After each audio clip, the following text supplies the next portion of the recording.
Guys, maraming salamat sa pag-click ng video na to at ating bibigyan ng reaction is about dito sa ABS-CBN shutdown na inagree ni Russo. Okay? So actually hindi lang naman siya yung nag-agree. Meron ding isa pa ano ba to? Itong nasa taas. Sorry hindi ko kilala kasi hindi naman ako nanonood. Pero napanood ko lang ito sa TikTok na nag-agree nga itong dalawa na ABS-CBN shutdown. First of all, para sa akin opinion, bakit sila sumali ng PBB kung yes to ABS-CBN shutdown naman sila? Wala naman akong pinapanihigan pero kasi parang yes to ABS-CBN shutdown. Bakit ka sasali sa PBB kung gano'n naman yung opinion mo, di ba? Anyway, since nakapasok na nga yung dalawa or etong si Russo doon sa PBB house is yun nga, nagpakatotoo sila, naglabas sila ng sarili nilang opinion about sa ABS-CBN shutdown, which is yes sila. Okay? So yun nga. So dahil doon binabash siya ng mga tao na yun nga, bakit sila nandun. Pero para sa akin, since nandyan na rin yung tao at ang PBB isang pagpapakatotoo, diba?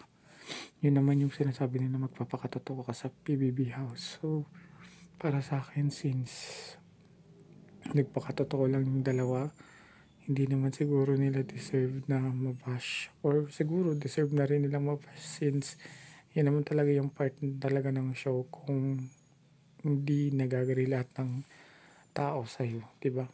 Tapos, ano pa ba?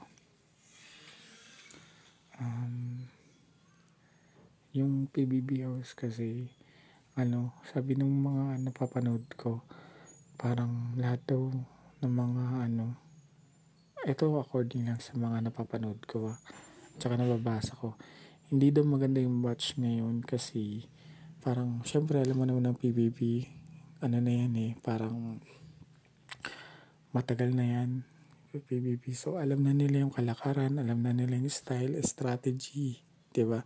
Sabi nga nung ni Sasa ba yun, basta Sasa girl, sabi niya ang formula daw ng PBB is magkaroon ng ng love team para tumagal at manalo. Alam mo yun, parang even though it's just a joke, pero half meant, diba? Tapos yung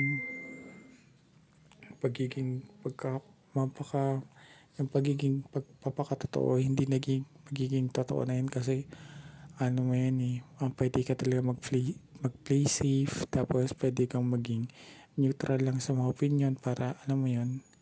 Kasi naniniwala ako na kaya mo talagang kontrolin yung ugali mo sa loob ng bahay ni Kuya. Promise. Tapos alam mo kasi na aware ka na may nanonood, aware ka na may nakikinig, diba? So alam mo yun, parang kontrolado lahat yung galaw mo. If ever na hindi mo makontrol, yun is talagang in a certain situation lang. Pero most of it talagang alam na nila na parang if ever na magpapakilig-kilig sila, magpa-flirt sila, or magbibigay sila ng opinion, they are making sure na meron silang or pinag-isipan nila, or meron, alam nila, they are all aware of it. Tapos, doon naman sa, ano pa ba? Dito naman sa host, like ni Robby Domingo, para sa akin kasi, hindi naman na kailangan na ilabas yung opinion niya doon mismo sa show. Diba? Mas maganda na lang kung sa social media niya na lang inilabas. Pasensya na guys, ganito yung boses ko kasi nasa kwarto lang ako. Ayun nga, para sa akin hindi naman na kailangan na ilabas niya yung opinion niya doon sa part ng show. Siguro mas maganda kung sa labas na lang or sa account niya kasi yung PBB House parang meron ka ng pinapanigan kasi of course nasa ABS-CBN ka, ABS-CBN show yun tapos ano, opinion nyo ng tao. I-respect natin dapat kasi 'di ba pinapractice nga natin yung malayang pamamahayag tapos malayang ano mo yun. Pero natundas ko kasi parang napagtutulungan si Russo tsaka yung kung sino man yung mga gusto magpa-shutdown.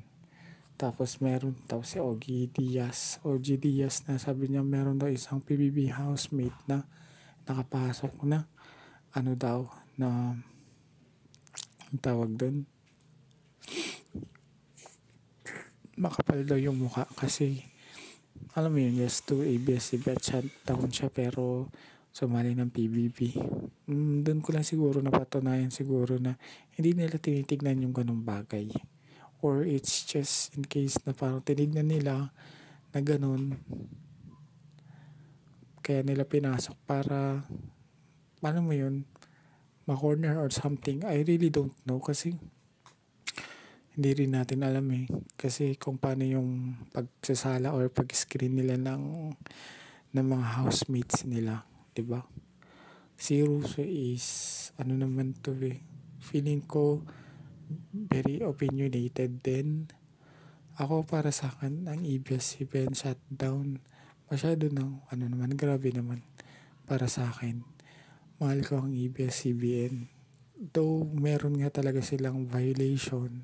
Halata naman may mga mali. Pero siguro masyado naman na yung i-shutdown sila kasi hindi na parang na yun eh parang sobra naman na move on na tayo pero siguro in time may babalik pa rin sila pero kailangan muna nilang ayusin yung sistema o yung management or anything para kahit papaano maayos na lahat. Aminin naman natin na napakalaki talagang bahagi ang ABS-CBN sa buhay natin tapos sa mga tulong na ibibigay nila, 'di ba? Pag mga rescue operation, mga coverage nila ang lawak sobra. Kaya minsan nakakatakot na din ng kalabanin ng ABS-CBN kasi sa sobrang lawak ng kaya nilang gawin.